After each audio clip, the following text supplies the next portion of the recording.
ഈശോയാൽ ഏറെ സ്നേഹിക്കപ്പെടുന്നവരെ, നമ്മൾ ക്രിസ്തുവിനുള്ളവരാകയാൽ അവൻ്റെ നാമത്തിൽ നാം ഒരു പാത്രം പച്ചവെള്ളം കൊടുക്കുകയാണെങ്കിൽ പോലും അതിന് അവിടുന്ന് സമ്മാനം തരുമെന്ന് ഉറപ്പായി പറഞ്ഞിട്ടുണ്ട്. ഇപ്രകാരം ദൈവം നൽകിയ മറ്റൊരു വാഗ്ദാനമാണ് തൻ്റെ മഹത്വത്തിൻ്റെ സമ്പന്നതയിൽ നിന്നും യേശുക്രിസ്തു വഴി നിങ്ങൾക്ക് ആവശ്യമുള്ളത് എല്ലാം നൽകും എന്ന ഒരു വാഗ്ദാനം നമുക്ക് ഉറച്ചു വിശ്വസിക്കാം. അവിടുന്ന് നമ്മുടെ കഷ്ടതയിൽ സന്തോഷിക്കുന്നവനല്ല, നാം കരയുമ്പോൾ ദുഃഖിക്കുന്നവനാണ്.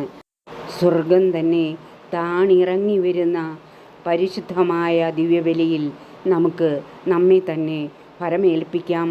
നമ്മുടെ സങ്കടങ്ങളും പ്രയാസങ്ങളും ബുദ്ധിമുട്ടുകളും ഒരു കാസയിൽ സമർപ്പിച്ച് നമുക്ക് പ്രാർത്ഥിക്കാം. കർത്താവേ, അങ്ങയിൽ ഞാൻ വിശ്വസിക്കുന്നു, അങ്ങയിൽ ഞാൻ ശരണപ്പെടുന്നു. അങ്ങയിലുള്ള എൻ്റെ വിശ്വാസക്കുറവിനെ പരിഹരിക്കണമേ. അങ്ങയിലുള്ള പരിപാലനയിൽ ഞാൻ അവിശ്വസിച്ചതിന് എനിക്ക് മാപ്പ് തരണമേ. എന്നെ സഹായിക്കണമേ. ആമേൻ.